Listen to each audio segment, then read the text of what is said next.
रसूलुल्लाह सल्लल्लाहु अलैहि वसल्लम ने इरशाद फरमाया, मन ज़ार्रा ज़ार्रा अल्लाहु बिही व मन शाक़्क़ा शाक़्क़ा अल्लाहु अलैहि, कि जिसने किसी मुसलमान को नुकसान पहुँचाया, ज़रर पहुँचाया, तो अल्लाह ताला उसको ज़रर पहुँचाएंगे।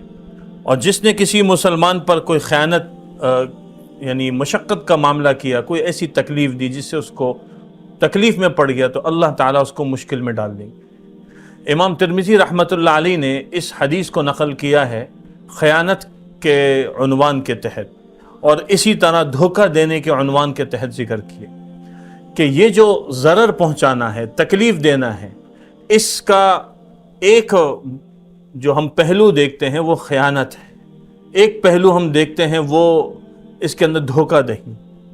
आज माशरे के अंदर जो ख़राबियाँ हमारे सामने आ रही हैं, उनमें अगर हम देखें तो जहाँ पर ख़यानत है, धोखा है, झूठ है, ये सारी चीज़ें हमें दिख रही हैं।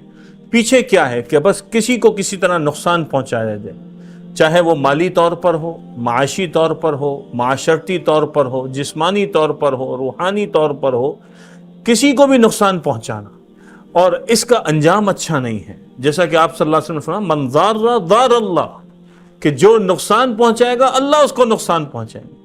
अब मैं और आप ज़रा गौर करें कि हम अपनी ज़िंदगी के अंदर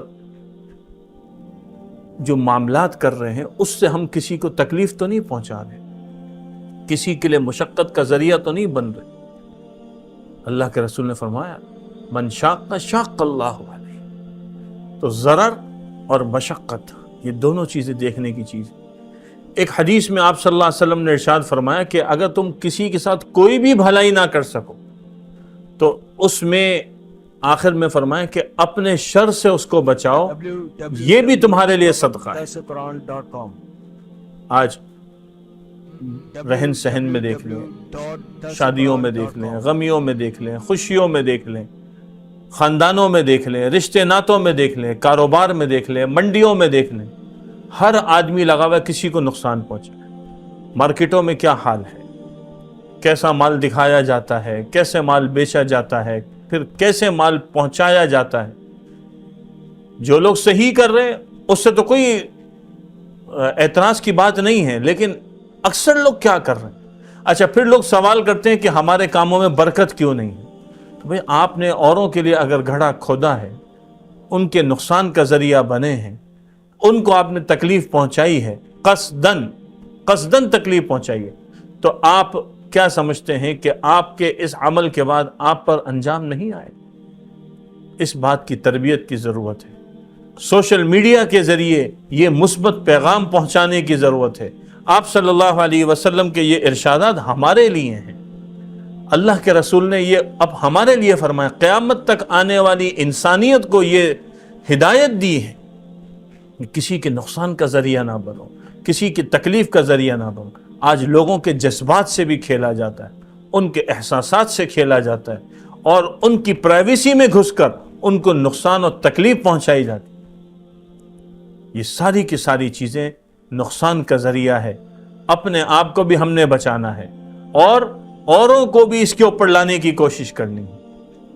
और फिर ख़यानत से, धोखे से किसी के ऊपर गलत इल्ज़ाम लगा दिया, किसी के ऊपर बहतान लगा दिया, किसी के मुताल्लिक ऐसे बात कर दी जो उसने कही नहीं थी।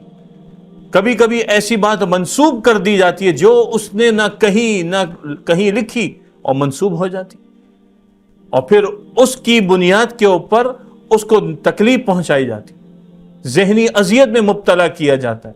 ये सब का सब ज़रर के अंदर दाखिल है, मशक्क़त में दाखिल है, और हमें शरीयत ये तालीम नहीं देती कि हम किसी के लिए तकलीफ़ का ज़रिया बने। इस पर गौर करने की ज़रूरत है। ये हदीस मुबारका हमें ये बात समझा रही है कि अपने रवैयों को बदलें, अपने अखलाक को बदलें, अपने तर्ज़ अमल को बदलें, अपने उसलूब को बदलें, अपनी सोच को बदलें, और अपनी औलाद को और अपने मुताल्लिक़ीन को बदलें, ताकि कल को माशरा खूबसूरती की तरफ बढ़ता चले। सोशल मीडिया पर सबसे कदीम और सबसे रिलायबल ब्रांड दरसेक़ुरान.com।